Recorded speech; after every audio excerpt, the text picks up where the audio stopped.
Bonsoir et merci d'être parmi nous ce soir. Nous allons terminer ce soir notre saison d'hiver. Le programme que j'ai lancé pour cette saison, c'était le pouvoir, retrouver le pouvoir de notre esprit.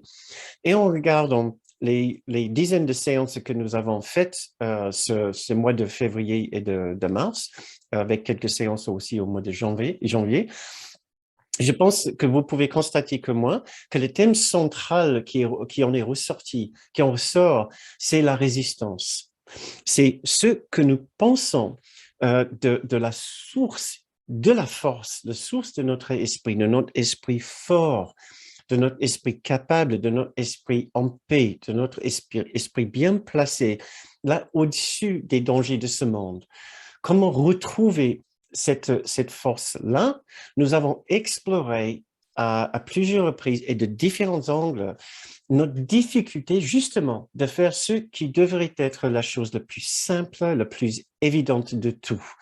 Simplement nous ouvrir à la possibilité d'être déjà dans cette présence de paix, de force, d'amour et de tendresse, mais une dimension de l'esprit, de paix, de force, de joie et de tendresse au-delà du petit soi et au-delà de la vie autour de nous.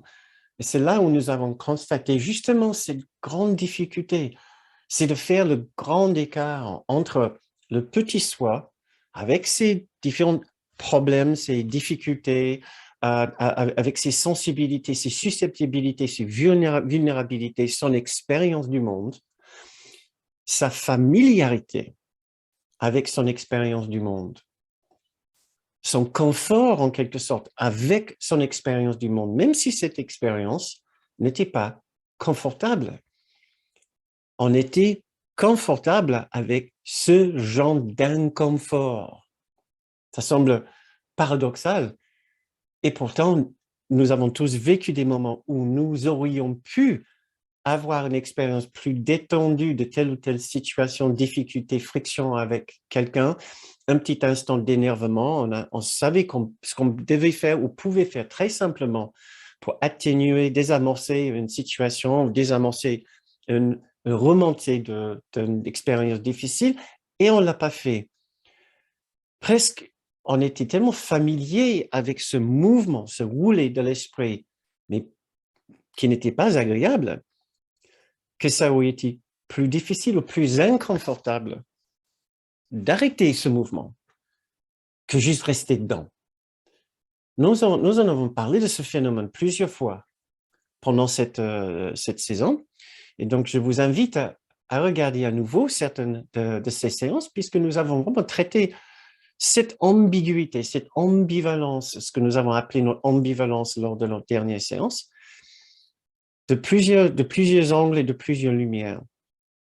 Alors, ce soir, nous allons regarder une leçon qui nous parle extrêmement clairement et sans équivoque de ce paradoxe en nous et qui nous supplie de nous rendre compte qu'à chaque instant, nous avons un choix entre deux expériences qui sont diamétralement opposées.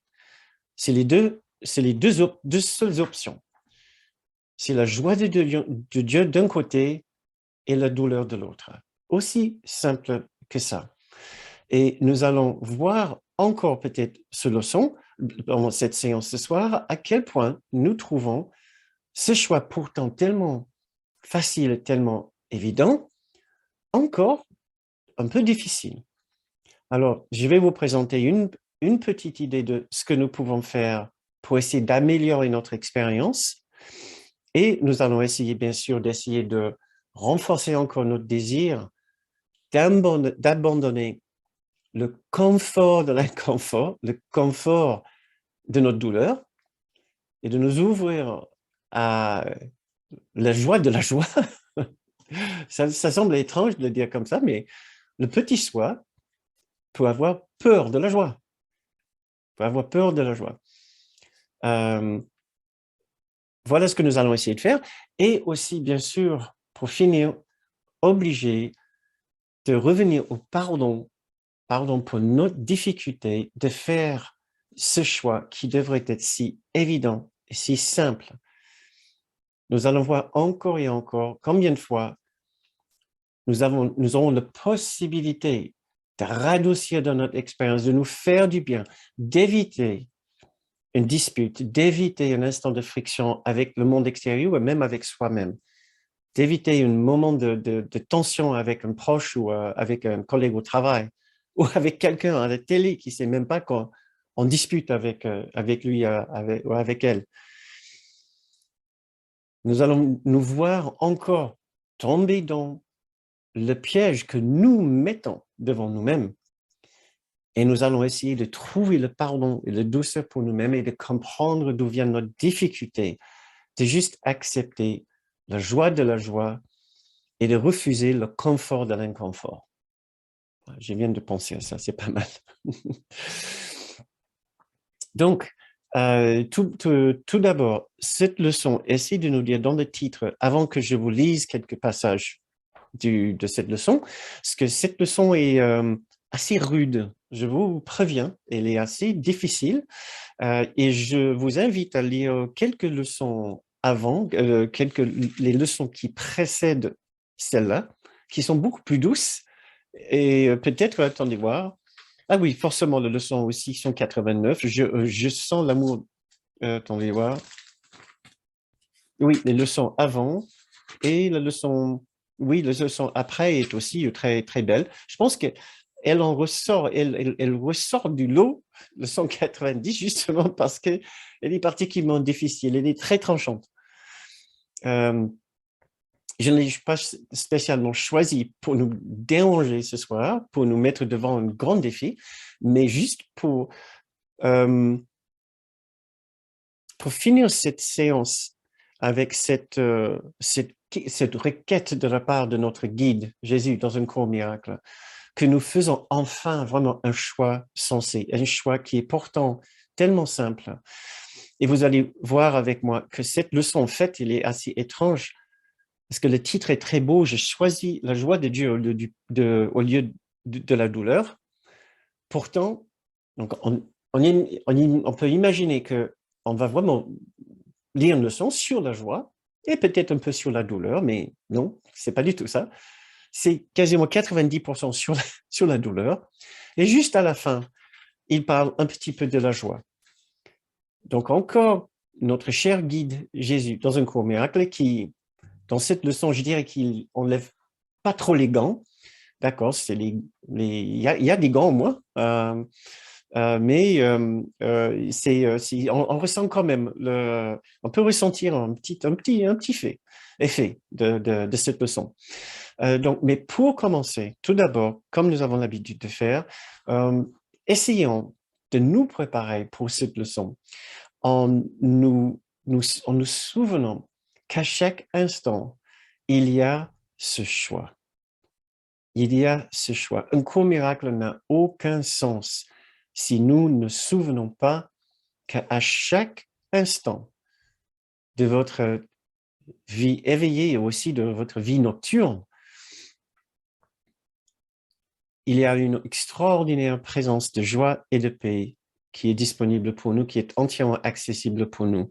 Alors, je nous invite à fermer nos yeux juste quelques instants, de temps de revenir à cette idée aussi simple.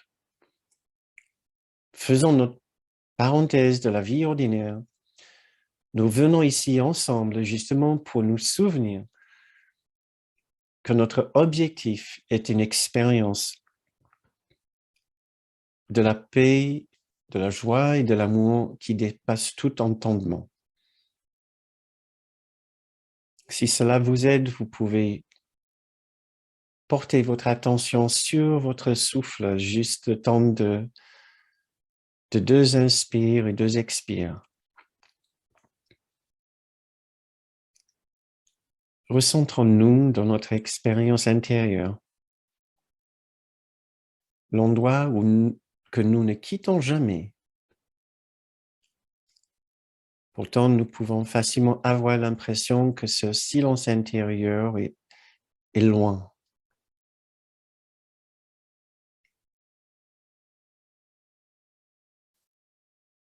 Maintenant, dévouons-nous à entendre notre silence intérieur dans la douceur et dans le calme de cet instant.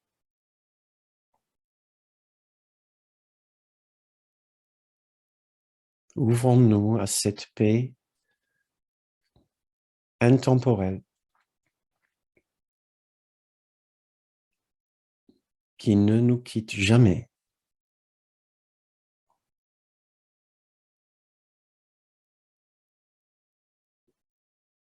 et qui reste disponible à chaque instant de notre vie affairée.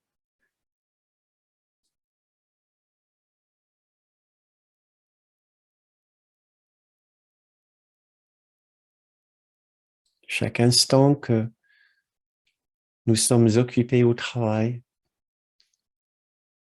nous sommes occupés peut-être à discuter avec d'autres personnes,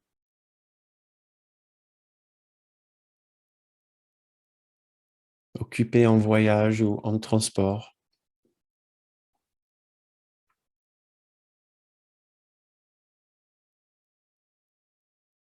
occupés avec les tâches ménagères, avec les tâches quotidiennes de la vie, les courses, les papiers.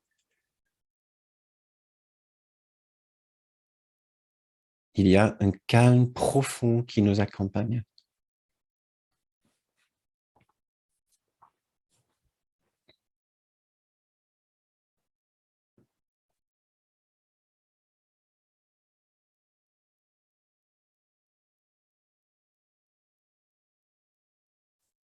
Dédions-nous à retrouver cet endroit. Dédions cette séance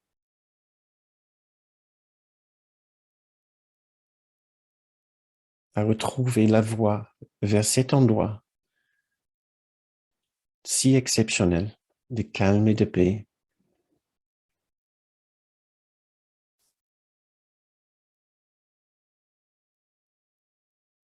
Et déclarons que c'est notre objectif d'y revenir de plus en plus souvent et de faire un choix de plus en plus définitif pour la joie de Dieu à la place de toute douleur et de tout point de souffrance.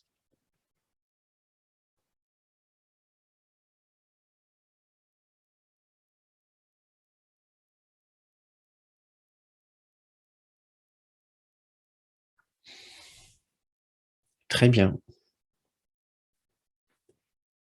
Merci beaucoup. Je vous invite à rouvrir les yeux maintenant et revenir à notre séance.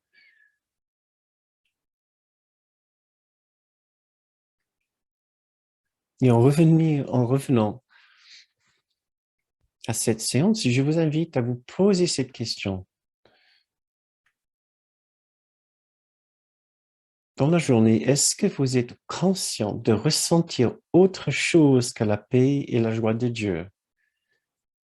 Si la paix et la joie de Dieu sont disponibles à chaque instant.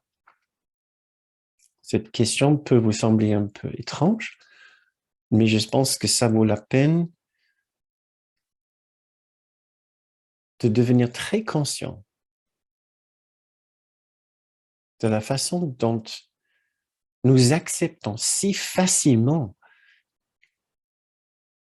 des expériences bien moins agréables que la paix et la joie de Dieu dans la journée.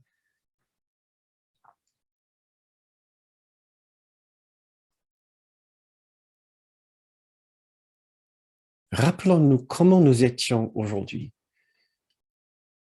Est-ce qu'il y avait une sorte de souvenir de la paix et de la joie de Dieu, une paix profonde qui était toujours disponible? Quelque part qu'il y avait autre chose, une autre possibilité que l'expérience que nous étions en train d'avoir. Rappelez-vous des événements que vous avez vécus aujourd'hui et essayez de vous souvenir de comment vous étiez. Qu'est-ce que cela a provoqué pour vous comme expérience? Nous laissons glisser tellement facilement notre état d'esprit sous le radar, comme si ce n'est pas si important, comme si, de toute façon, c'est juste l'ordinaire, comme si ce n'est pas si important que ça, après tout, tant que j'arrive à revenir le soir, avoir un instant de paix en méditation quand je lis une leçon. Mais non, ce que notre guide dans un cours miracle essaie de nous dire avec cette leçon et beaucoup d'autres leçons, c'est que votre état d'esprit de tous les instants est tellement, tellement important. Il ne veut pas qu'on se réfugie dans une leçon de temps en temps quand nous nous rendons compte à quel point on n'est pas bien. Il veut que nous apprenions à faire un choix de nous faire du bien beaucoup plus souvent dans la journée. Pour enfin nous rendre complètement intégrés et fusionnels avec cette expérience de paix et de joie. Donc, prenons conscience juste un instant. Combien d'instants dans nos journées vous avez passé dans la joie et la paix de Dieu? Si cela vous intéresse, dans le fil de chat, en cliquant sur le bouton discussion, vous pouvez juste mettre un petit chiffre entre 0 et 10. 0, j'étais rarement dans la paix de Dieu aujourd'hui, et 10, la plupart de la journée, j'étais vraiment dans une grande, grande paix et conscience de cet autre esprit qui m'accompagnait chaque instant. Oui. Rendez-vous compte comment vous étiez, comment est-ce que vous êtes un jour lambda. Comment est-ce que vous êtes ordinairement? Vous êtes plutôt en dessous d'un 5 ou plutôt au-dessus d'un 5? Notre objectif, c'est de ramener notre expérience au-dessus d'un 5, si possible, pour que nous passions quand même la majorité de la journée dans un état de paix ou de conscience de la paix qui est là disponible pour nous. Savons-nous dans la journée qu'il y a un choix à faire entre la joie de Dieu et la douleur? Ou est-ce que nous acceptons vraiment facilement la douleur au point que nous ne nous rendons même pas compte que nous avons fait un choix, écoutez-moi, contre la paix et la joie? Ce qu'il essaie de nous dire ici, c'est que si nous n'avons pas fait le choix pour la joie de Dieu, nous avons fait un choix contre la joie et la paix de Dieu. Donc, je vais vous lire quelques-unes de vos commentaires et vos chiffres. J'ai un 0, 6, 5, 2, 7, 8, 5, 4, 6 et 3. J'ai un 3 raplati comme une crêpe sans rame. D'accord, puisqu'on a parlé de rame tout à l'heure avant la séance. En parlant des crêpes. On a eu une personne qui a eu une super journée 10, mais la semaine dernière, 8 jours entre 1, la semaine dernière, 8 jours entre 1 et 2. Ah d'accord, j'ai compris. 8 jours entre 1 et 2. Encore une autre personne, aujourd'hui, ça variait entre un 0 et un 2. Très bien. Donc, si nous n'avions pas affiché un 10 ou un 20, alors nous pouvons profiter de cette leçon. Si vous avez affiché un 10 et que vous étiez en 10 toute la semaine, peut-être vous pouvez arrêter cette séance ou arrêter de visionner cette replay, si vous le regardez en replay. Donc voilà, qu'est-ce que nous pouvons comprendre de cette leçon? Mais regardons d'abord deux passages extrêmement percutants de cette leçon, et vous allez voir à quel point c'est tranchant et c'est très ferme. Il va falloir que je vous explique après d'où viennent ces propos ici, parce qu'il faut les expliquer en faisant référence au grand tableau métaphysique d'un cours miracle, sinon c'est très difficile à comprendre. Il dit dans cette leçon, premier paragraphe de la leçon 190, je choisis la joie de Dieu au lieu de la douleur. La douleur est une fausse façon de voir, tout simplement. C'est tout ce que c'est. On aurait imaginé, on aurait aimé qu'ils disent la douleur est une malheureuse condition de la vie humaine. Mais non, la douleur est une fausse façon de voir. Lorsqu'elle est ressentie sous quelque forme que ce soit, c'est une preuve de tromperie de soi. On n'attend pas ça non plus. On attend qu'il dit quelque chose que lorsque la souffrance ou la douleur est ressentie sous quelque forme que ce soit, il y a de toute évidence une malheureuse condition dans ce monde qui est responsable pour cela. Il dit non, l'inverse, c'est une preuve de tromperie de soi. Ce n'est pas du tout un fait. Pourtant, chacun a peut-être l'expérience que sa douleur est bien une fête même extrêmement réelle et importante pour lui. Il dit ce n'est pas du tout un fait. Il n'est pas une forme qu'elle prend qui ne disparaisse quand elle est vue correctement. Donc, il ne dit pas que nous n'avons pas de douleur. Il ne dit pas que nous n'avons pas de douleur. Il dit juste que c'est une mauvaise façon de voir, et cette douleur et cette mauvaise façon de voir peuvent partir si nous les verrons différemment, correctement. Et c'est exactement ce que nous allons essayer de faire. Pour continuer à lire, c'est le 5e paragraphe dans cette même leçon. Ce sont tes seules pensées qui te causent de la douleur. Encore, on a l'impression d'inviter notre cher guide Jésus sur terre pour voir vraiment les conditions de notre vie, les conditions sur la route, les conditions dans notre pays, les conditions dans notre famille, les conditions dans ma maison qui n'est pas très propre, les conditions au supermarché quand il y a trop de monde à la fin de la journée, les conditions de météo. On a l'impression qu'il ne comprend plus ce monde, ça fait trop longtemps qu'il est dans l'autre monde. Et on a l'impression que, voilà, il y a un décalage entre ce qu'il me dit ici et mon expérience. Ce sont tes seules pensées qui te causent de la douleur. Parce que nous avons l'impression qu'il y a beaucoup de différentes choses qui sont responsables pour nos douleurs. Je continue à lire. Rien d'extérieur à ton esprit ne peut te blesser ou te faire mal en aucune façon. Là, on a l'impression vraiment de vouloir nous-mêmes prendre les gants de boxe et lui dire viens ici, moi je vais t'apprendre quelque chose.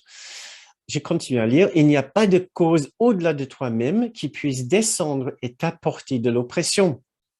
Encore, je continue à lire. Nul autre que toi-même ne t'affecte.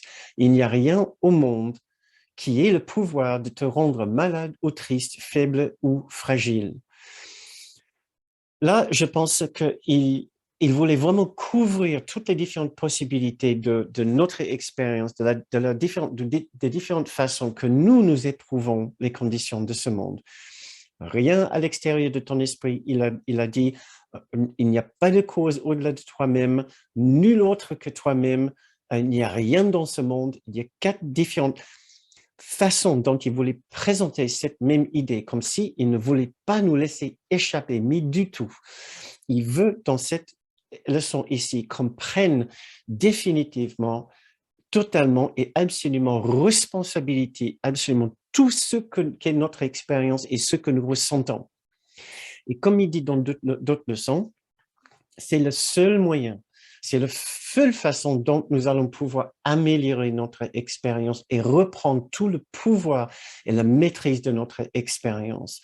D'où ma raison pour laquelle je voulais finir cette série sur le pouvoir de notre esprit, puisque c'est toute l'emphase, toute l'importance de cette leçon ici, c'est qu'il nous dit à quel point c'est important de nous rendre compte de notre propre rôle dans l'absence de la paix et la joie dans notre expérience.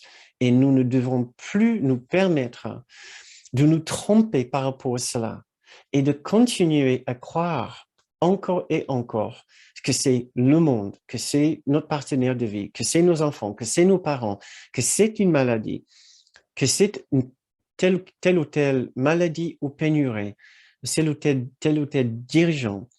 Parce qu'il nous dit dans d'autres leçons, rien dans ce monde n'a la capacité de changer votre expérience puisque vous êtes le maître de votre expérience, de ce que vous permettez dans votre conscience, vous permettez dans votre esprit.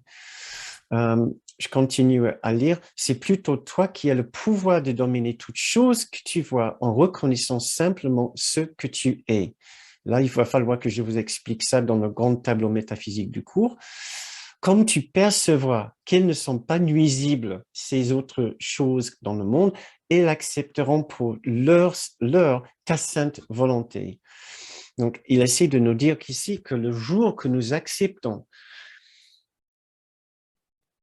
notre entière responsabilité sur notre expérience et le pouvoir que nous avons à déterminer enfin que nous voulons cette expérience de paix et de joie maintenant dans notre esprit, nous allons lâcher entièrement prise des autres et de tout dans ce monde comme la cause de notre douleur.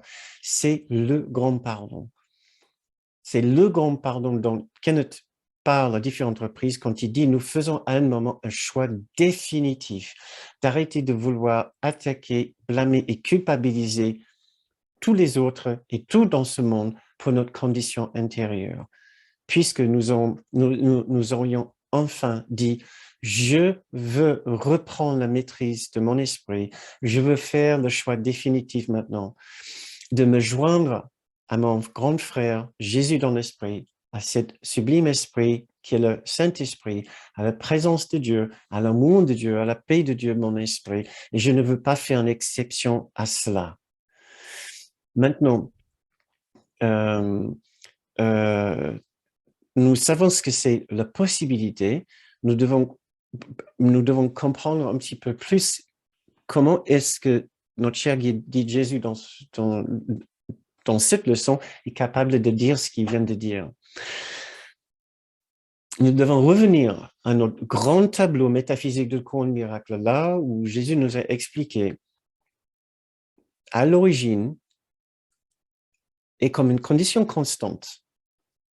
Nous étions et nous sommes toujours dans une unité le plus parfaite et totale. Cette unité, nous l'appelons Dieu, mais cette unité n'a pas véritablement un nom. C'est notre réalité spirituelle, bien sûr. Ce n'est pas du tout notre réalité physique. Le physique existe. Les corps existent puisque nous avons fait une tentative de fuite de l'unité. Tentative qui a échoué, qui n'a pas marché, malgré ce qui semble être un monde de séparation autour de nous. Ce que nous vivons en ce moment est une sorte d'illusion, une sorte de rêve de séparation, mais ce n'est pas une réalité de séparation. Notre réalité reste toujours à chaque instant entièrement dans cet endroit de perfection spirituelle, de l'esprit.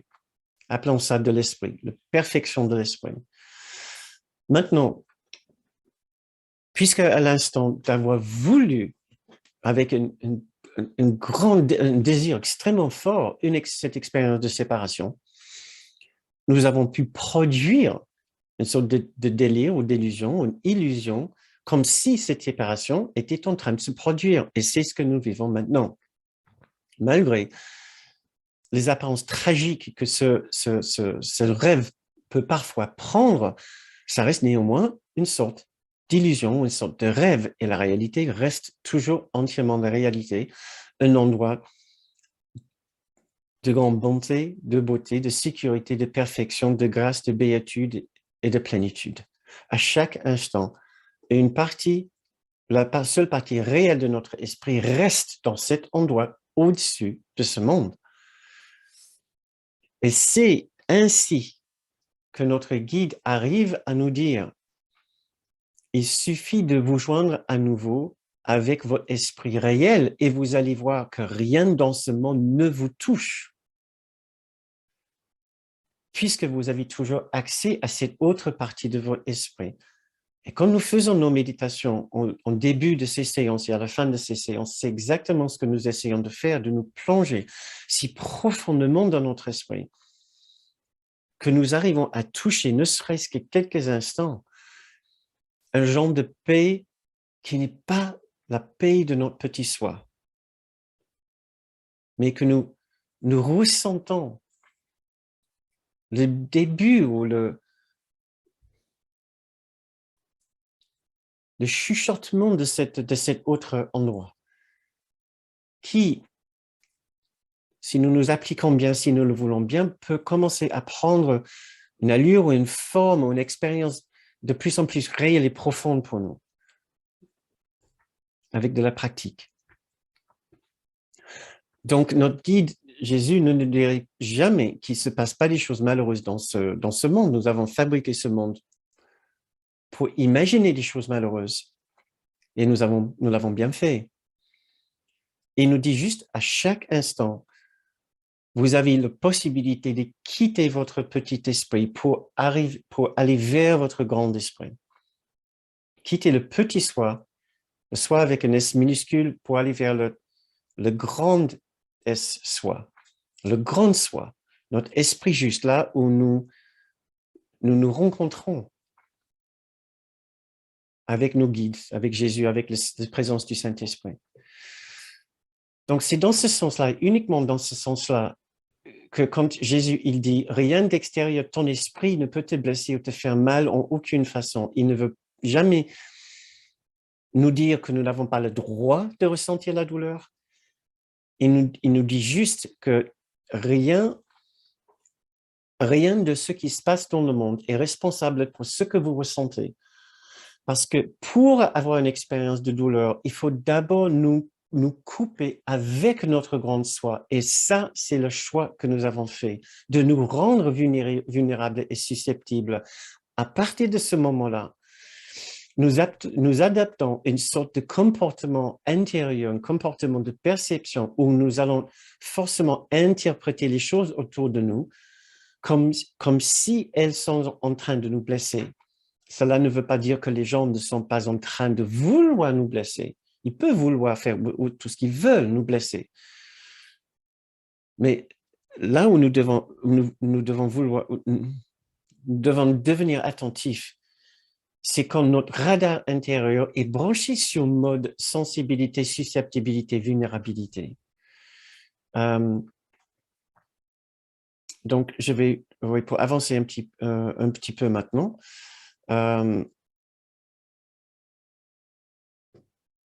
oui, juste pour, je vais revenir là, donc, une fois que nous avons déterminé, fait le choix de la séparation, c'est comme ce qui se passe, c'est que pour garder la séparation, l'expérience de la séparation, c'est simplement l'expérience du petit soi, du petit soi que je pense être, l'individualité que je pense être, l'être que je pense être. Cet être-là, pour maintenir le petit soi psychologique que je pense être, je suis obligé d'adopter quelques stratégies, puisque à chaque instant, si je ne fais pas attention, mon esprit va rebasculer vers le grand soi. Et je vais savoir, il y a quelque chose de très bizarre qui se passe ici. Je suis un grand soi qui prétend être un petit soi très vulnérable. Or, mon grand soi baigne dans l'amour et la sécurité de Dieu à chaque instant. Donc, justement, le petit soi, pour prévenir, pour empêcher que cela se produise, il maintient sa perception entièrement branchée sur mode vulnérabilité, susceptibilité, danger. Et aussi manque, si vous voulez. Donc, c'est comme si nous programmons notre perception pour avoir une expérience de la vie, pour produire des expériences de malheur, pour nous ramener une perception de choses malheureuses. Il se passe des choses malheureuses, mais ces choses malheureuses n'ont pas le moindre effet sur moi si mon radar intérieur est branché sur mode unité, non-séparation, grande soi, accompagnement dans le monde de Jésus, du Saint-Esprit. Dès l'instant que je perds cette programmation de mon radar intérieur, je baisse la fréquence si vous voulez, et je me fixe sur ceci, comme ce corps, cette individualité, comme si c'était la totalité de mon existence. Je vais avoir l'impression que les choses me font des choses. Les choses m'affectent. Voilà. Les choses m'affectent.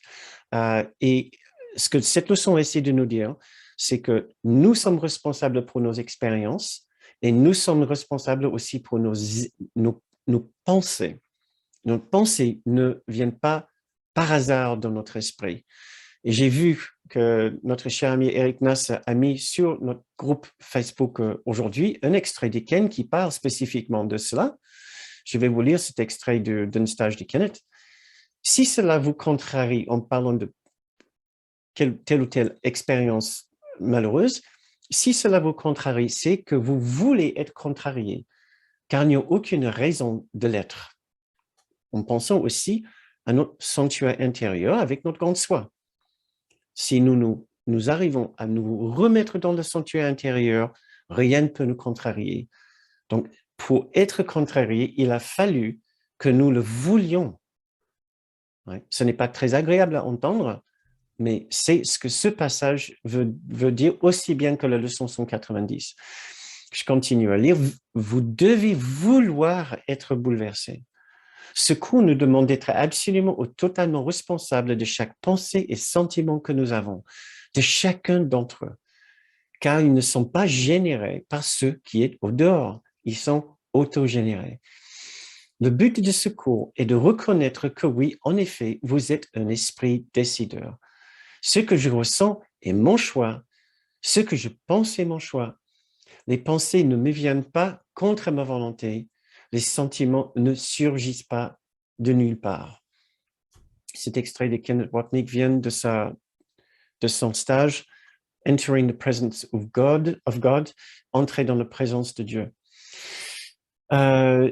Donc, ce que je nous invite à faire, là maintenant, là où nous sommes, c'est tout d'abord de nous rendre compte, en nous mettant dans un petit état de contemplation, si vous voulez.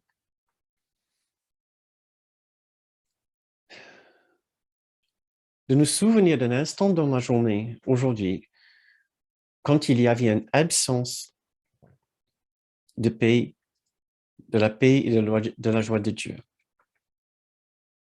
Essayons de nous remettre dans cet instant. Peut-être ça durait une demi-heure, peut-être 5 minutes, peut-être 1 heure, peut-être toute la matinée, peut-être toute la journée jusqu'à cette séance ce soir. Essayons de voir que quelque part, nous avions fait un choix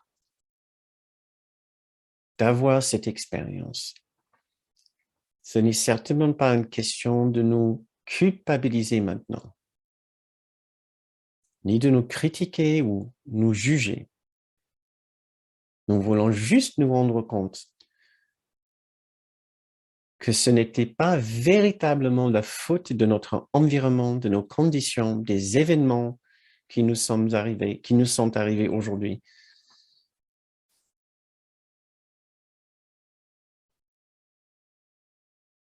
Notre expérience était simplement le résultat d'avoir mis notre radar sur mode séparation. Et à ce moment-là, notre perception était branchée sur mode faiblesse, susceptibilité, vulnérabilité, peur, manque,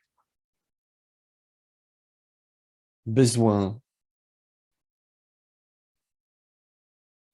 Et par la suite, comme un automatisme, notre perception nous ramène des interprétations, nous ramène des images de malheur, de blessures, de personnes qui ne pensent pas à nous, de personnes qui nous font mal, d'événements malheureux.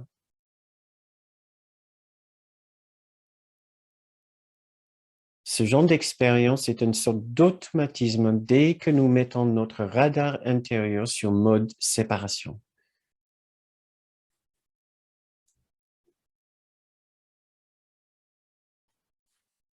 Nous voulons juste faire cette expérience de nous rendre compte de ce qui était vraiment en train de se passer au moment de ces absences de paix et de joie aujourd'hui. pour ne plus nous leurrer que c'était le monde autour de nous, que c'était les autres, que c'était les événements. Nous aurions pu vivre cette journée d'une façon complètement différente si nous avions simplement branché notre radar intérieur sur un autre mode, ce que nous allons essayer de faire tout à l'heure. Mais d'abord, nous voulons juste être très francs avec nous-mêmes, très honnêtes, et de reprendre la responsabilité, le contrôle et la maîtrise sur notre esprit. Si nous continuons à blâmer et juger et culpabiliser le monde autour de nous et à dire « je ne peux pas être heureux tant que », nous nous sommes entraînés avec cet exercice lors de notre dernière séance, quand nous nous sommes proposé cette phrase « je ne peux pas retrouver la paix et la joie tant que ». Peut-être vous avez eu ce genre d'expérience aujourd'hui. Je n'ai pas pu connaître la paix et la joie de Dieu à cause d'eux. Et nous voulons maintenant arrêter de nous donner raison pour reprendre la maîtrise et le contrôle de notre expérience, pour pouvoir enfin à nouveau avoir une expérience de joie, de bonheur, de paix et d'amour.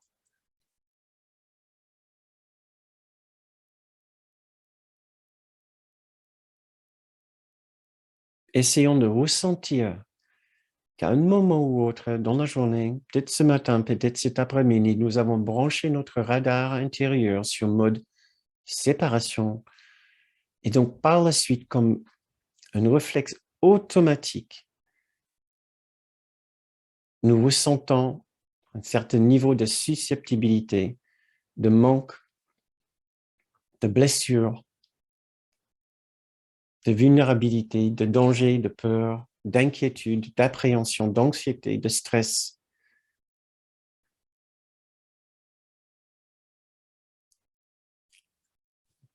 Voilà, très bien.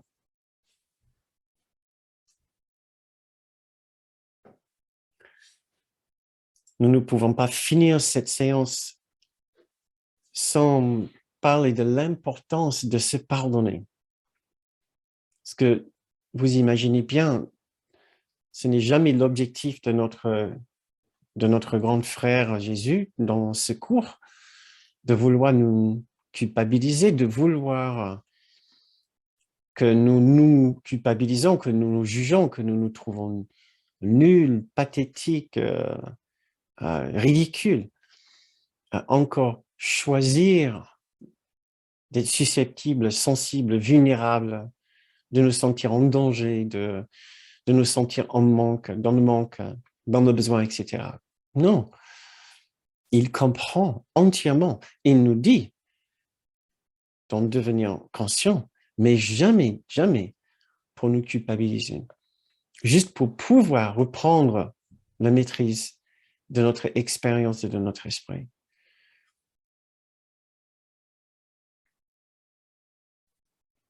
Maintenant, pour reprendre la maîtrise de notre esprit, nous allons devoir prendre un peu de distance avec les armes que nous prenons habituellement quand nous sommes dérangés par ce monde. Il y en a deux. C'est l'arme du jugement, l'arme de la critique, ce qui cherche toujours à culpabiliser les autres, les responsabiliser pour que nous soyons déresponsabilisés, pour que nous soyons déculpabilisés, justement, pour que nous soyons plus responsables pour nos propres conditions. Tout ce que nous cherchons à faire avec les armes du jugement et de la critique, de la blâme, de l'accusation, de notre façon de regarder les autres, c'est de les les rendre responsables, les culpabiliser pour leur dire, vous êtes responsable si moi je suis dans un tel état. Regardez ce que vous avez fait, regardez l'état dans lequel je suis maintenant. Ça, c'est une arme. L'autre arme, c'est notre propre souffrance. C'est notre propre malheur. Ça, c'est peut-être l'arme la plus puissante, parce que même quand nous n'accusons pas, quand nous ne jugeons pas vocalement, le fait de souffrir, de montrer notre souffrance aux autres les culpabilise, parce que quelque part, c'est en train, le messager, si seulement vous faisiez quelque chose, je ne serais pas dans cet état. Regardez-moi. Donc, selon le cours, si nous ne nous montrons pas joyeux pour les autres, nous sommes en train de leur donner le message qu'ils sont fautifs, ils sont responsables, ils sont coupables quelque part pour notre condition.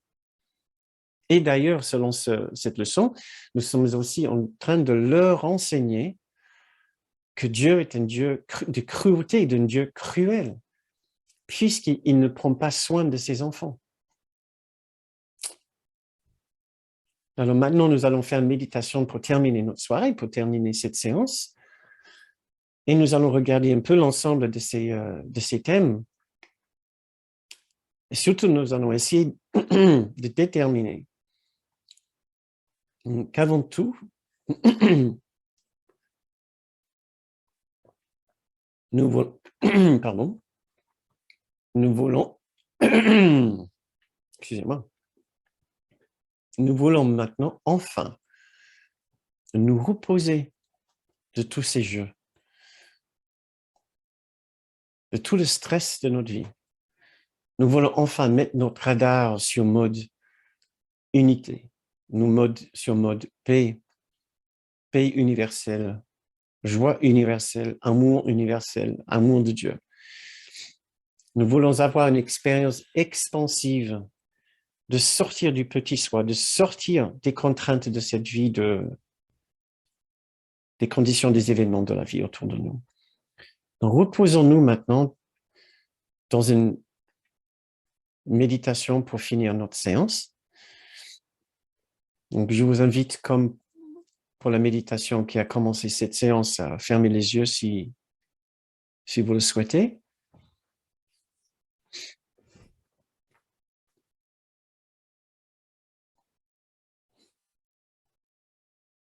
Intériorisons-nous avec quelques respirations. Souvenons-nous que nous sommes toujours dans cet endroit de choix et cet endroit de puissance en nous. Vous avez une telle puissance en vous, une telle puissance. Vous pouvez changer entièrement votre expérience de ce monde et de votre propre vie. Il suffit de retourner à l'intérieur de votre propre esprit et de refaire certains choix de base. Déterminons-nous maintenant ensemble que nous voulons retourner notre esprit au sein de notre source, là, à l'origine où tout a commencé, là où nous sommes toujours dans notre véritable réalité. Nous avons une autre identité. Nous sommes un autre être. Nous avons un autre esprit, immensément plus grand que ce petit esprit qui a l'habitude de se sentir mal, de ressentir la douleur, la souffrance, les émotions, la tristesse, la jalousie, la peur, la culpabilité,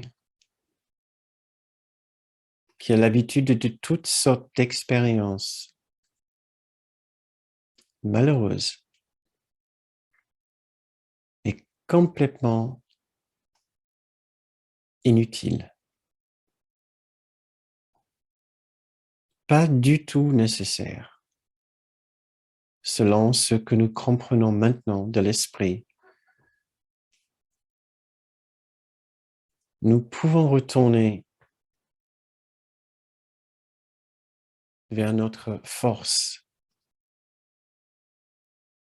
la force de notre véritable esprit.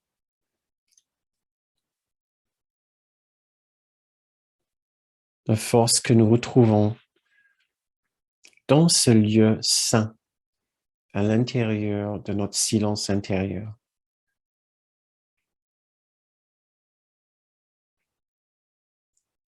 Nous pouvons changer notre radar intérieur. Il suffit simplement de vouloir nous souvenir de la réalité au-delà de ce monde, de la joie réelle qui demeure en chacun, dans l'esprit de chacun. La joie de Dieu qui demeure dans notre propre esprit.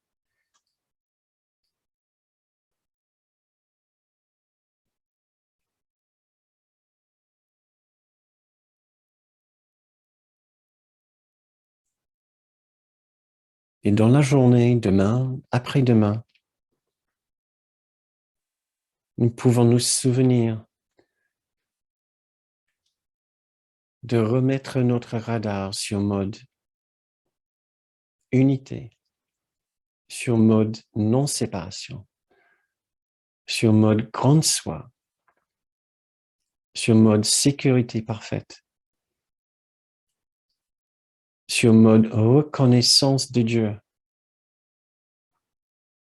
sur mode plénitude de Dieu.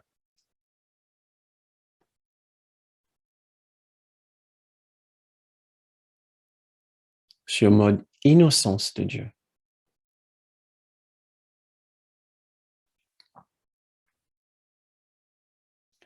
Nous pouvons ainsi prendre la distance avec les difficultés de ce monde.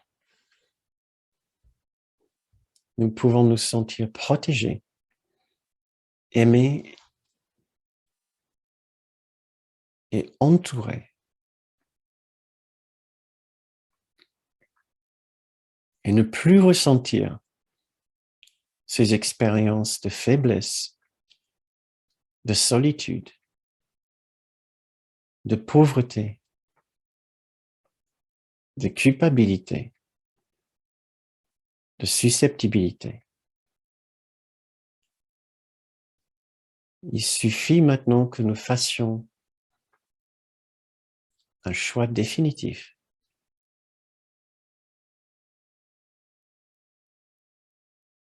Le choix de connaître la joie de Dieu,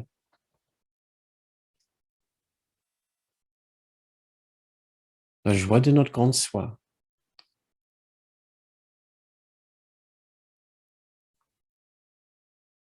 au lieu du petit esprit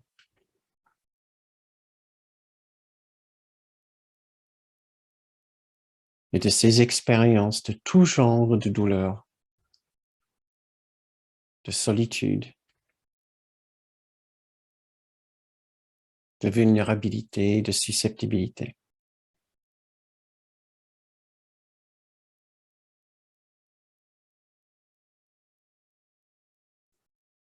Et nous nous reposons un instant dans cet endroit où nous nous permettons de faire ce choix définitif. Nous sommes heureux d'être ici et de savoir que nous pouvons faire ce choix, même si nous baissons notre garde dans l'avenir. Nous savons maintenant cet endroit est entièrement accessible à chaque instant et nous pouvons y revenir quand nous le voulons, quand nous le déterminons. Il suffit de fermer les yeux quelques instants et de faire silence à l'intérieur de notre esprit. Et nous pouvons nous en souvenir. Nous pouvons même ressentir de la gratitude envers nous-mêmes.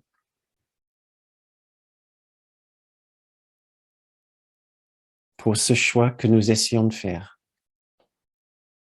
Ce n'est pas un petit choix. Ce n'est pas un petit chemin que nous faisons. Nous pouvons aussi ressentir la gratitude de notre grand frère Jésus pour tous nos efforts, petits et grands, de reprendre la maîtrise de notre esprit,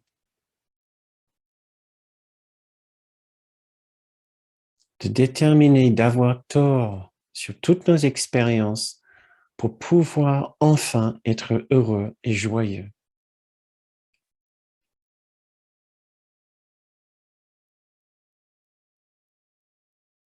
Et pour terminer cette leçon, je vais vous lire les 2 derniers paragraphes de la leçon 190. Dépose les armes et viens sans défense au lieu tranquille où la paix du ciel tient toutes choses enfin calmes. Dépose toute pensée de danger et de peur. Ne laisse pas d'attaque entrer avec toi. Ici, tu comprendras qu'il n'y a pas de douleur. Ici, la joie de Dieu t'appartient. Voici le jour où il t'est donné de te rendre compte de la leçon qui contient tout le pouvoir du salut. La voici. La douleur est illusion. La joie, réalité. La douleur n'est que sommeil. La joie est éveil. La douleur est tromperie. La joie seule est vérité. Ainsi, nous faisons à nouveau le seul choix qui puisse jamais être fait. Nous choisissons entre les illusions et la vérité, ou la douleur et la joie, ou l'enfer et le ciel.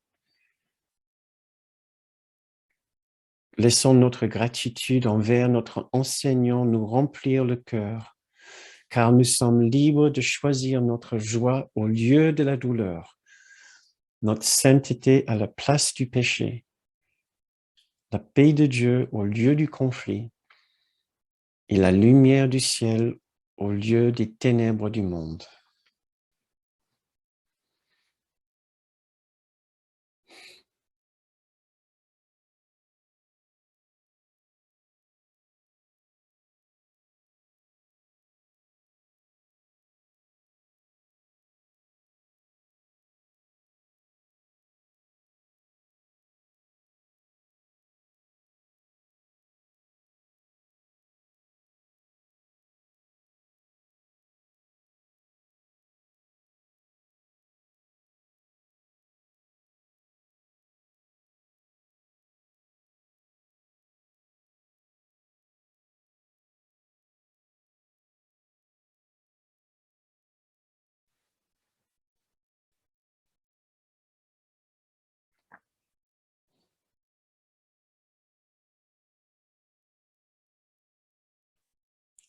Essayons de rester dans cet endroit tranquille et silencieux, même quand nous ouvrons les yeux maintenant, pour terminer ensemble notre séance.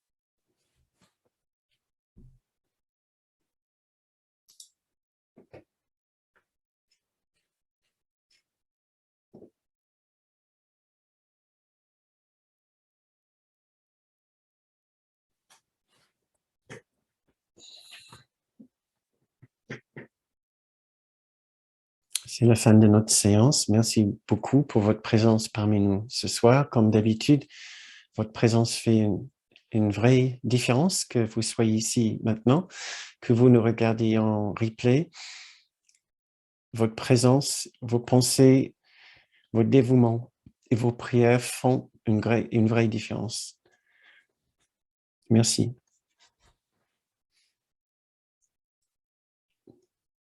Nous offrons ces séances sur la base d'une contribution libre pour pouvoir permettre au plus grand nombre d'assister. Si vous êtes enrichi par ces séances, si vous avez envie de les soutenir, nous encourageons votre participation, votre soutien, ça simplement parce que, sincèrement, nous en avons besoin, bien sûr, puisque c'est notre activité, de produire ces enseignements et aussi les vidéos qui les accompagnent, mais aussi parce qu'il se passe quelque chose quand on s'engage, quand on donne quelque chose. Quand on donne quelque chose qui nous appartient, on le partage avec d'autres, il y a une union d'esprit. Oui, il y a la reconnaissance. Et ce n'est pas anodin, c'est un cadeau que nous donnons aussi à nous-mêmes, aussi bien qu'aux autres. Si vous nous faites ce genre de cadeau, nous vous remercions d'avance et très sincèrement. Vous pouvez faire vos contributions en allant sur notre site bernardgaume.com où vous trouvez l'onglet Contribuer. Merci beaucoup. Et maintenant, nous pouvons démarrer la deuxième partie de notre séance. Le temps de vous écouter et de discuter ensemble si vous voulez bien. Et je vois qu'il y a Véronique qui a levé sa main. Bonsoir Véronique, tu veux ouvrir ton micro?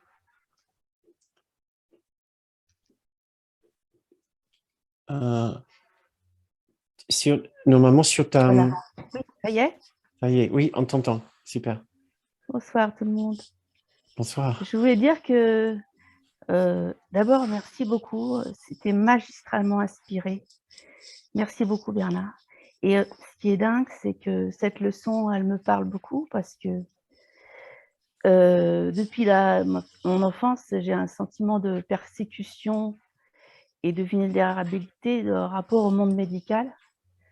Je tombais dans les pommes tout le temps, j'avais tout le temps des problèmes par rapport aux soins médicaux. Et là, j'ai une maladie, donc je suis amenée à faire beaucoup d'examens et voir beaucoup de médecins. Et quand j'ai appris d'ailleurs dernièrement une mauvaise nouvelle, j'ai vraiment eu le sentiment d'une grosse séparation. Moi, malade, et le monde l'autre côté, quoi. Et il y a eu beaucoup de réflexions là-dessus. Et bon, j'ai installé des dispositifs pour m'aider à déplacer tout ce traumatisme, cette tension qu'il pouvait y avoir. Et j'ai réussi à voir les examens qu'on me faisait comme quelque chose qui allait me faire du bien, plutôt que quelque chose qui m'allait m'agresser. Et ça a été le premier pas comment dire, d'une sorte d'une sagesse qui commençait à me nourrir. Et puis j'ai l'impression que, d'ailleurs il y a une phrase, tu as lu l'extrait 5, c'est plutôt toi qui as le pouvoir de dominer toute chose que tu vois en reconnaissant simplement ce que tu es. Comme tu percevras qu'elles ne sont pas nuisibles, elles accepteront pour leur ta sainte volonté. Et là, j'ai eu l'impression, cette maladie, je ne suis pas étonnée de la voir. Je me suis préparée et elle va aller m'aider d'abord à dépasser tous ces trucs-là, toutes ces difficultés que j'ai eues depuis l'enfance, et puis d'apprendre quelque chose dans cette épreuve. Et puis la deuxième chose que je voulais dire, c'est que il y a eu un texte que j'ai vu dans le manuel pour enseignants, la guérison peut-elle être répétée? Il y a tout un texte sur le sentiment de se sentir digne de l'amour de Dieu. Et effectivement, je crois que on est tellement habitué à la dramaturgie dans ce monde qu'on trouve presque indécent la beauté Mm. et l'amour. Et on ne peut pas l'accepter. On en est à ce stade-là. On, on se complaît dans ce noirceur. Et, il y a aussi que quand on arrive, on avance, on a peur de refaire marche arrière.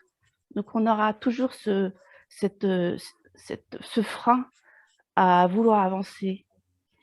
Et, donc, voilà, ces deux paramètres que je voulais donner pour Mm. expliquer le cheminement que je suis en train de vivre. Mm. Voilà. Merci beaucoup, Véronique. Vraiment. Merci. On sent la sincérité et la profondeur de votre témoignage. Merci. Merci beaucoup, n'est-ce pas, mes chers amis qui sont ici. Vous voulez peut-être aussi remercier Véronique avec moi. Merci beaucoup. Oui, Euh, merci Véronique. Merci à tous. c'est... ouais. J'ai l'impression d'avancer. Merci, je suis ému puisque tu es un exemple vraiment de tout ce que nous essayons, tout ce que nous devons tous essayer de faire. Ouais. C'est de transformer ceux qui sont vraiment des expériences difficiles par un autre prisme, à avoir une autre expérience de ceux qui sont des conditions et des situations difficiles ici. Parce que c'est effectivement tout ce qui touche au corps, à la maladie, les questions physiques, c'est très, très compliqué. Ouais. Et, et oui, merci. Ouais. Je suis aussi très heureux si cette séance de ce soir. Ah oui, beaucoup. Beaucoup. Okay, tu peux pas imaginer.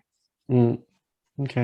Tu vas pouvoir le revisionner demain si une fois que j'ai pu le mettre en ligne, si tu le souhaites. Je ne suis pas triste. Oui, je ressens pas la tristesse. Non. Non. Et toutes nos pensées les plus guérisseuses et chaleureuses vont aussi avec toi pour un rétablissement ou pour une guérison ou pour juste un accompagnement. Voilà. Ouais. On verra. Faut abandonner tout ça. Voilà, très bien. Ok, Véronique. Merci. Merci encore. Merci beaucoup. Je vois que je ne me souviens pas. Madame Yvonne, vous nous avez donné votre nom et je me souviens. Oui, c'est Véronique aussi, en fait. Voilà. Véronique aussi, d'accord. Et je voulais justement rebondir sur ce qu'a dit Véronique, qui m'a beaucoup touchée. Simplement, il n'y a pas très longtemps, j'ai réalisé sur une phrase que j'ai appris petite en allant à l'église. Véronique, excuse-moi. Est-ce que tu peux parler plus directement? Je crois que tu as des oreillettes. Je ne sais pas si. Ah oui. Donc, je ne sais pas si ton micro est branché. C'est mieux comme ça? Ah oui, beaucoup mieux. Merci beaucoup. D'accord. Oui, donc je disais que je me souviens d'une phrase qu'on disait à l'église et qui maintenant m'a fait beaucoup réagir et que j'ai transformée. On répétait régulièrement, Seigneur, je ne suis pas digne de te recevoir, mais dis seulement une parole et je serai guéri. Et cette phrase me fait beaucoup de mal. Et du coup, je l'ai transformée et maintenant, je la dis avec un grand soulagement. Moi, je dis, Seigneur, je suis digne de te recevoir. Dis seulement une parole et je serai guéri. Et ça fait un bien fou. Voilà, c'est tout ce que j'avais à dire. Ah, mais merci beaucoup. Ça fait toute la différence. Ça fait une grande différence. Oui, c'est exactement ça. C'est précisément ça. Voilà. Jésus nous demande de faire exactement la même chose. Transformer tous les messages de ce monde pour que nous sachions à quel point nous sommes dignes et nous sommes déjà aimés, mais aimés, profondément appréciés et profondément aimés. Ouais. Et de ne pas prendre l'opposition de celui qui pense qui peut déterminer s'il en est digne ou pas. Du coup, on appelle ça la genre d'arrogance. Ouais. Tout à fait. C'est dire non, oui, voilà. C'est prendre la place de Dieu. Voilà. Au lieu d'écouter Dieu, il a sa place, on essaie de prendre sa place. Merci, merci Véronique. C'est parfait. De rien. Merci Je referme mon micro. D'accord, merci. Je pense il y avait Jean-François tout à l'heure qui avait branché son micro, mais je ne sais pas si c'était par erreur ou pas. Tu peux nous redire, Jean-François, tout à l'heure, si tu voulais dire quelque chose, si tu t'es rendu compte si c'était par erreur. Eliane? Oui. Bonsoir. Bonsoir Bernard. Oui, donc moi je voulais vous faire part de ce qui m'est arrivé il y a quelques jours et qui m'a mis dans un état de désarroi impressionnant, alors que c'était pas grand-chose de bien important, mais dans une conversation avec un proche, je me suis sentie presque trahie. Et tout de suite, j'ai senti la séparation. Donc, je me suis murée dans un certain silence réprobateur. Je suis restée comme ça, sans pouvoir, pendant plusieurs jours, je ne pensais qu'à ça. Mais je ne pouvais pas, j'étais à un niveau bas, je ne pouvais pas remonter, plus rien n'avait d'importance que ça. Si bien que je suis partie m'isoler, j'ai fait des travaux de jardinage importants, et puis à un moment donné, j'ai pu retrouver le chemin et j'ai fait appel à Jésus. Et ben c'est comme s'il m'avait dit, allez viens, on va expliquer, allez viens, je vais t'expliquer, allez viens. Et là, enfin, j'ai consenti à laisser la douleur, la lourdeur, et puis en fait, l'explication, c'est que je projetais sur l'autre, en fait, quelque chose qui m'appartenait, comme ça, lui, il avait tout le péché, toute la culpabilité, je le détestais, je le détestais, je ne voulais plus avoir affaire à cette personne. Et en un instant, j'ai compris qu'en fait, ça venait de moi et que je projetais tout sur lui. Mais en un éclair, j'ai été délivrée. Comme ça. Et ça a été fini. C'est un petit miracle. Tu as senti, ouf, c'était comme si c'était… Complètement. Et ce qui était, je n'arrivais pas depuis plusieurs jours à me sortir de là, si bien que je désespérais. Je dis, mais tout ce que j'ai, cette richesse-là que depuis quelque temps que je ressens, mais alors c'est fini, c'est abandonné, je pourrais plus. C'était vraiment une douleur terrible. Et en un instant, c'est fini. Je suis passée d'une souffrance de nouveau à la joie, et depuis, je suis sur mon petit nuage. Et du coup, l'autre est guéri aussi parce qu'il n'a peut-être pas tout, je sais pas si c'est imperceptible, je sais pas, il y a quelque chose qui a été transmis, mais tout s'est arrangé. C'est magnifique, quelle belle histoire. C'était vraiment c'est une lâcher prise et pardon, miracle, tout en un. Et c'était juste une prise de conscience. C'est juste une prise de conscience que c'était une projection. Oui.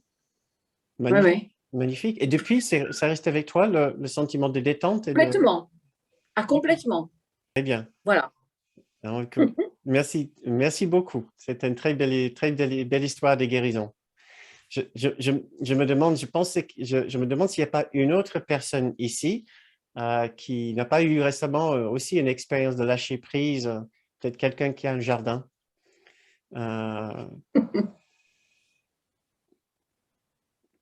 Non, il n'y a pas d'expérience de… D'accord. Si, ça y est, Bernard. Tu as mordu à l'hameçon. Mais juste ce qu'elle vient de dire, alors, bon, je ne parle pas des images que j'ai vues, mais moi on ne peut pas bien raconter l'expérience, mais j'ai vraiment fait une expérience. Et donc, je résume vite pour les autres. Voilà, je me suis disputée avec l'oiseau de jardin, puisque j'en avais parlé jeudi dernier. Et puis, il se trouvait que cette histoire, on l'a réglée. Alors, donc, j'étais très mal le soir et tout ça. et j'avais bien analysé avec tout ce que je sais du cours, que nous partageons l'ego, et j'ai remarqué que je suis pas meilleure que lui, qu'il était grossier, enfin bref. Et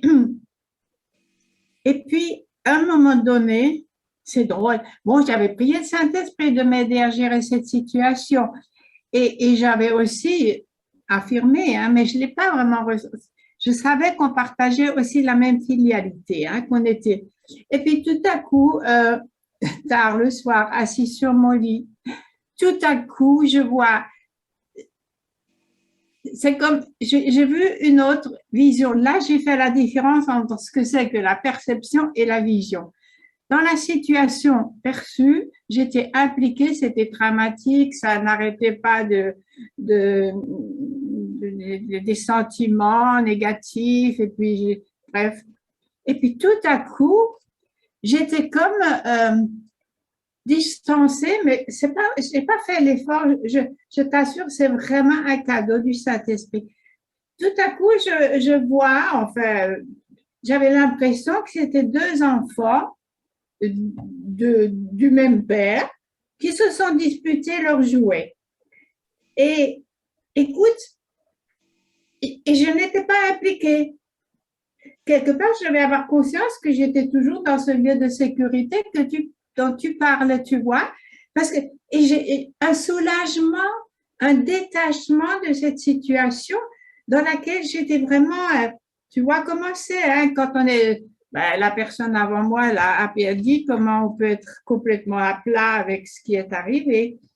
Et je t'assure que cette expérience, j'ai déjà aujourd'hui, je m'en suis bien nourrie parce que vraiment, je me rends compte que c'est une réalité, que si on demande à cet esprit d'avoir la vision, hein, de la situation au lieu de la façon dont nous la percevons, tout à coup, c'est plus nous. C'est deux trucs-là qui se sont disputés, puis j'ai pu en sourire. Mais écoute, le soulagement, je ne peux pas te dire, enfin, tous ceux qui ont vécu ce moment, il y a le cœur qui se dilate, il y a les épaules qui tombent, les tensions qui tombent, et puis tu peux sourire. Mais c'est un régal.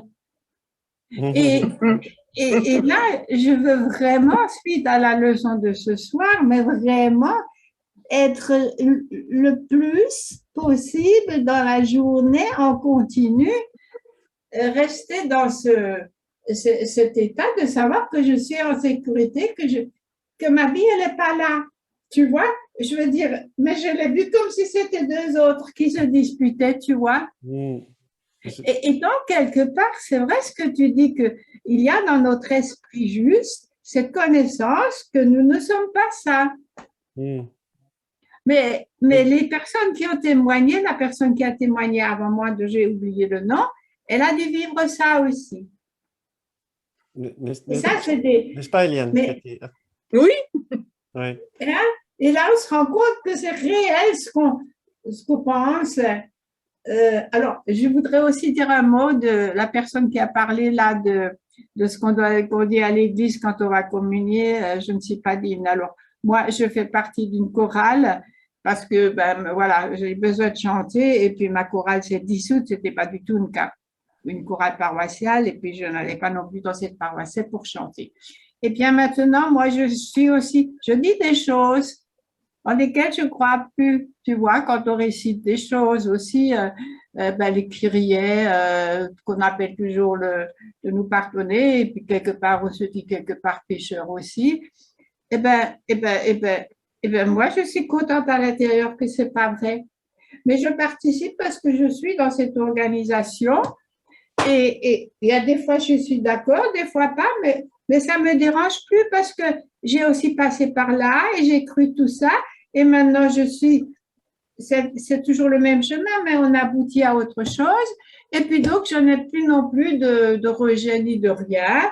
De toute façon, comme j'ai fait l'expérience que c'est un peu du théâtre dans ce monde, alors voilà, je fais mon rôle parce que je me suis engagée là. Et puis, mais je reste très libre à l'intérieur, alors que tout ce que j'ai appris dans cette religion, la douleur, toujours se crucifier avec un Christ souffrant et tout ça. Oh, tu peux pas savoir les chemins de croix que j'ai fait dans ma vie. Mais je suis heureuse, mais je suis en joie que tout. Mais je le dis pas hein, que c'est pas vrai parce que sinon ça n'a pas de sens que je vais là-dedans. Mais tu peux pas savoir le bonheur que j'éprouve à l'intérieur de moi. Et des fois, je donne un autre sens aux paroles que je chante, tu vois, quand il y a des trucs. Mais comme quoi, c'est quand même une évolution magnifique, cette vie. Hein. Oh là là, j'aimerais qu'elle dure encore longtemps parce que j'ai encore beaucoup de choses à découvrir. Mais oui. Magnifique. Ah, oui, c'est toi, voilà, je te vois maintenant, ben voilà, tu as dû vivre à peu près la même chose. Hein. Tout à coup, on est détaché et puis un soulagement. Tout ce qu'on prenait au sérieux, ça tombe, c'est plus rien, quoi. Ah, Berthe, merci, c'est magnifique, c'est super. Et animé avec toute ta présence, comme d'habitude, c'est vraiment un cadeau que tu nous fais. Merci, merci beaucoup. Et je me souviens, en fait, ton témoignage par rapport à cette dispute avec le voisin, ça tournait vraiment au vinaigre. Je me souviens bien, il t'avait vraiment parlé gentiment. Sans aucune raison, je me souviens. Ah non, il était devenu grossier. Et pour être grossier, il faut parler l'alsacien. Il a commencé à parler l'alsacien et à me tutoyer, alors je te dis pas. Oui, c'était vraiment pas correct. Tu as vraiment transformé, tu as fait un vrai travail. Tu as vraiment voulu, comme selon cette leçon, choisir la joie de Dieu au lieu de la douleur. Et c'est ce que tu as fait, Eliane, les deux Véronique et Berthe ce soir. Oui, mais j'insiste quand même pour dire que c'est quand même une grâce qui t'est donnée. Je veux dire, c'est pas. Bien sûr, on a voulu, mais seul, tu peux pas réaliser ça. Tout à coup, c'est cette condition intérieure, tout à coup, ça t'est donné. Et les muscles se détendent, hein, c'est incroyable comment on se sent bien. C'est un cadeau. C'est un cadeau. Oui, c'est un cadeau. C'est un don du Saint-Esprit, c'est ça. Et son travail, il continue tout le temps parce que je t'ai fait un mail pour te le dire, Bernard, mais depuis que j'ai fait le mail, le Saint-Esprit continue à encore voir plus, si tu veux, l'amplitude de cette expérience que j'ai faite. C'est toujours encore le travail du Saint-Esprit, on n'y croit pas. Et quand je pense, je veux vous dire que je n'ai plus rien voulu savoir du Saint-Esprit. Quand j'ai fait mon analyse avec un Jungien, hein, à partir de mes rêves, un jour, je suis rentrée dans une caverne toute seule sur une pirogue, une caverne souterraine, il y avait de l'eau. J'avais une peur, j'étais toute seule, je me suis dit, qu'est-ce que je vais faire si je rencontre la bête? Et puis tout à coup, j'ai vu quelque chose sur l'eau et c'était une colombe blanche. Et je me souviens que l'analyste qui a dit tellement peu de choses que je me rappelle de tout, il me dit ça pourrait être le Saint-Esprit. Et moi, je lui dis, oh non, le Saint-Esprit, tu sais, j'avais ces images qu'on a dans les églises, le Père, le Fils et le Saint-Esprit au-dessus avec une colombe. Ah non, moi je voulais plus de quelqu'un d'autre dans moi. J'ai dit non, et alors lui, il m'a dit… Et maintenant, tu ne peux plus vivre sans le Saint-Esprit. Oh, mais je lui ai souvent dit, écoute, je demande pardon, mais il a quand même continué son travail. Il a quand même travaillé sans que je sache. Là, ça roule maintenant pour Berthe. On y va. Ah ouais, man. Berthe, il est 10 heures passées. Oui, je vois. Que de 2 minutes chez moi. Mais je n'ai pas bien réglé, sans doute. Bon, très chers amis. Est-ce que vous m'avez bien entendu parce que j'ai monté le volume hier. Tu nous as mis vraiment en très bonne humeur maintenant pour finir cette soirée, Berthe. Merci beaucoup. C'est toujours un plaisir de t'entendre. Mais maintenant, nous devons aussi respecter notre délai ici des 10 heures pour pouvoir libérer tout le monde, pour que nous puissions tous dire au revoir ensemble. C'est notre bonheur. Donc, s'il vous plaît, ensemble avec moi, nous